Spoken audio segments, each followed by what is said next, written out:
નમસ્કાર વિદ્યાર્થી મિત્રો, ફરી એકવાર તમારું સ્વાગત છે અમારી આ યુટ્યુબ ચેનલમાં. તો મિત્રો, આજે આપણે વિડીયોમાં એકમ કસોટી પેપર સોલ્યુશન જોવાના છે, જે ગુજરાત માધ્યમિક અને ઉચ્ચતર માધ્યમિક શિક્ષણ બોર્ડ ગાંધીનગર દ્વારા જે આપણું ધોરણ 10નું ધોરણ 10માં કયું વિષયનું સામાજિક વિજ્ઞાન વિષયનું પેપર લેવાનું છે તેનું આઈએમપી પેપર લઈને આવી ચૂક્યા છીએ. તારીખ રહેશે 26/12/2024, કુલ ગુણ રહેશે 25 અને સમય રહેશે 1 કલાક ને કુલ ગુણ રહેશે કેટલા ગુણનું પેપર રહેવાનું છે? 25 ગુણનું પેપર અને સમય 1 કલાક ને ધોરણ 10. તો આપણે પેપર સોલ્યુશન સ્ટાર્ટ કરી દઈએ. તો વિભાગ એ છે, નીચે આપેલા પ્રશ્નોમાંથી યોગ્ય વિકલ્પ શોધીને લખો. તો પહેલું છે, તે એક જ પથ્થરમાંથી કોતરીને બનાવેલ છે, તેની લંબાઈ 50 મીટર છે, પહોળાઈ 33 મીટર છે અને ઊંચાઈ 30 મીટર છે. તો એ મંદિર કયું છે? તો એમાં આપણો જવાબ રહેશે એ કૈલાસ મંદિર છે. કઈ ગુફામાં આવેલું છે? તો ઇલોરાની ગુફામાં આવેલું છે. 16મા નંબરની ગુફા છે, કૈલાસ મંદિર છે. યાદ રાખજો. કેટલું? 50 મીટર લાંબુ, પહોળાઈ 33 મીટર અને 30 મીટર ઊંચાઈ ધરાવે છે. બીજા નંબરનો ક્વેશ્ચન છે, કયું સ્થાપત્ય મધ્યકાલીન વિશ્વની 7 અજાયબીઓ પૈકીનું એક છે? તો કયું સ્થાપત્ય મધ્યકાલીન વિશ્વની 7 અજાયબી પૈકીનું એક છે? તો તાજમહેલ. શું છે? તાજમહેલ છે. તાજમહેલ વિશ્વની 7 અજાયબી પૈકીનું એક છે. પછી છે ધોળાવીરા, ભચાઉ તાલુકાના ખદીર બેટમાં આવેલું છે. તો એમાં આપણો જવાબ આવશે કચ્છ. ધોળાવીરા કચ્છના ભચાઉ તાલુકાના ખદીર બેટમાં આવેલું છે. તો જવાબ રહેશે કચ્છ. શું જવાબ આવશે? કચ્છ. પછી આગળનો ક્વેશ્ચન છે 40મી વર્લ્ડ હેરિટેજ સાઇટ પણ છે. ચોથા નંબરનો ક્વેશ્ચન છે, દર વર્ષે 15 માર્ચનો દિવસ વિશ્વમાં કયા દિવસ તરીકે ઉજવાય છે? તો દર વર્ષે 15 માર્ચનો દિવસ છે વિશ્વમાં વિશ્વ ગ્રાહક અધિકાર દિન તરીકે ઉજવાય છે. ગ્રાહકે હંમેશા કેવા માર્કવાળી ચીજ વસ્તુઓ જ ખરીદવાનો આગ્રહ રાખવો જોઈએ? તો ISI. કઈ છે? ISI કોડવાળી ઇન્ડિયન સ્ટાન્ડર્ડ આપણે જોઈએ તો જે આપણે લોગોવાળો આવે એને જવાબ રહેશે. નીચેનામાંથી કઈ સમસ્યા વૈશ્વિક છે? તો આતંકવાદ. તો આતંકવાદની સમસ્યા છે વૈશ્વિક સમસ્યા, એટલે કે આખા વિશ્વમાંની પ્રોબ્લેમ છે. પછી છે બીજા નંબરનું નીચે આપેલ ખાલી જગ્યાઓ પૂરો. એમાં પહેલું છે, અજંતાની ગુફાઓ ખાલી જગ્યા રાજ્યમાં આવેલી છે? તો અજંતાની ગુફાઓ છે મહારાષ્ટ્ર રાજ્યમાં આવેલી છે. કયા રાજ્યમાં? મહારાષ્ટ્ર રાજ્યમાં આવેલી છે. પટ્ટદકલનું સૌથી મોટું મંદિર કયું છે? તો પટ્ટદકલનું સૌથી મોટું મંદિર છે વિરુપાક્ષનું મંદિર છે. કેનું છે? વિરુપાક્ષનું મંદિર છે.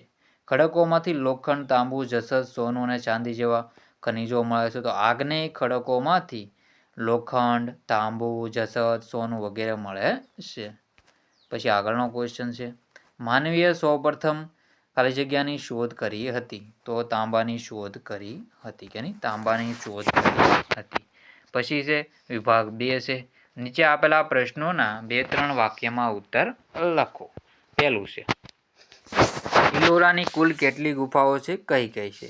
તો ઇલોરાની કુલ 34 ગુફાઓ છે, જેમાં 1 થી 12 નંબરની ગુફા બૌદ્ધ ધર્મ સાથે, 13 થી 29 નંબરની ગુફાઓ હિન્દુ ધર્મ સાથે અને 30 થી 34 નંબરની ગુફાઓ 30 થી 34 નંબરની ગુફાઓ જૈન ધર્મ સાથે સંકળાયેલી છે.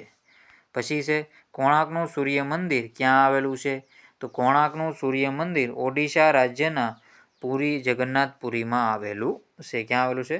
અને એને આપણે બ્લેક પેગોડા તરીકે ઓળખીએ છીએ. ક્યાં આવેલું છે? ઓડિશામાં આવેલું છે. સંગ્રહખોરી વિશે લખો અને ખનિજ એટલે શું અથવા ખનિજ કોને કહે છે? તો કુદરતી કાર્બનિક અને અકાર્બનિક ક્રિયાઓથી તૈયાર થયેલા અમુક ચોક્કસ રાસાયણિક બંધારણ અને વિશિષ્ટ અણુરચના ધરાવતા ઘન, પ્રવાહી કે વાયુ સ્વરૂપમાં પદાર્થને ખનિજ કહેવામાં આવે છે. તો આવી રીતે જવાબ કરી લેવો.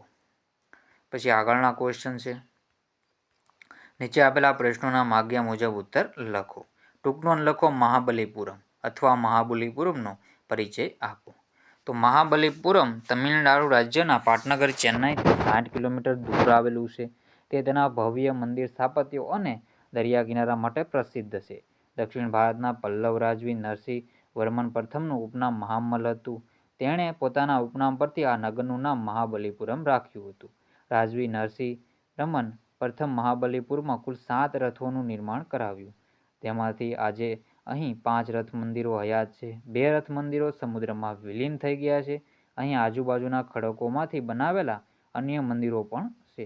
તેમાં હાસ્ય મુદ્રામાં વિષ્ણુની મૂર્તિ શિલ્પકલાના અદ્ભુત નમૂના રૂપ છે.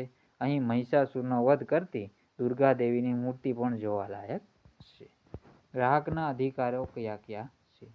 તો ગ્રાહકના અધિકારોમાં સલામતીનો અધિકાર, માહિતી મેળવવાનો અધિકાર છે, રજૂઆત કરવાનો અધિકાર, ફરિયાદ નિવારણનો અધિકાર, ગ્રાહક શિક્ષણ મેળવવાનો અધિકાર અને વળતર મેળવવાનો અધિકાર.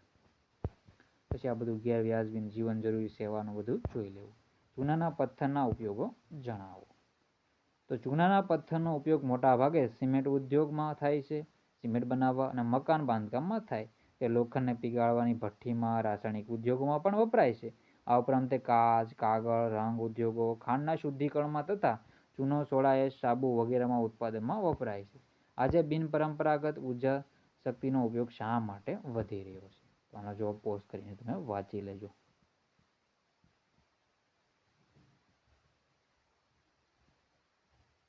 સાહિત્ય જોઈ લેવું. પછી છે વિભાગ સી. નીચે આપેલા પ્રશ્નોના સવિસ્તાર ઉત્તર લખો. અજંતાની ગુફાઓ વિશે માહિતી આપો.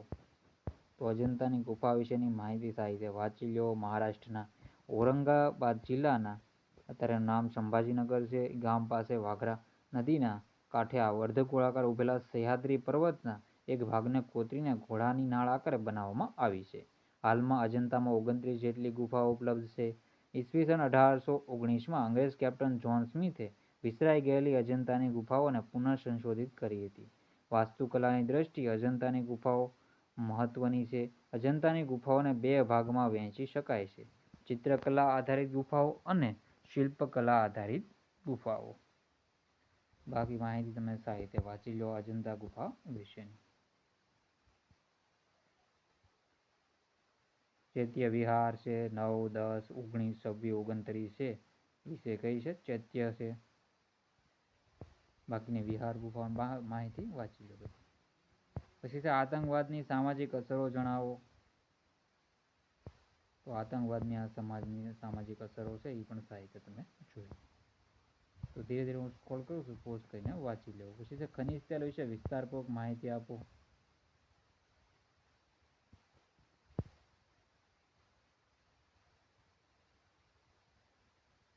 તો આના પણ જવાબ જોઈ લેવું.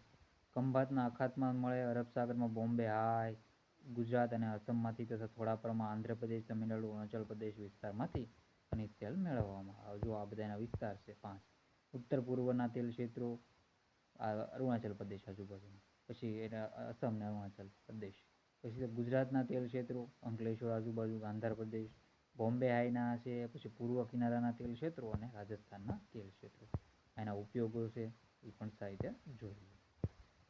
સાહિત્ય પોઝ કરીને મિત્રો આ બધા ક્વેશ્ચનના આન્સર તમે જોઈ લેજો. તો મિત્રો આ વિડીયોને એન્ડ કરીએ છીએ.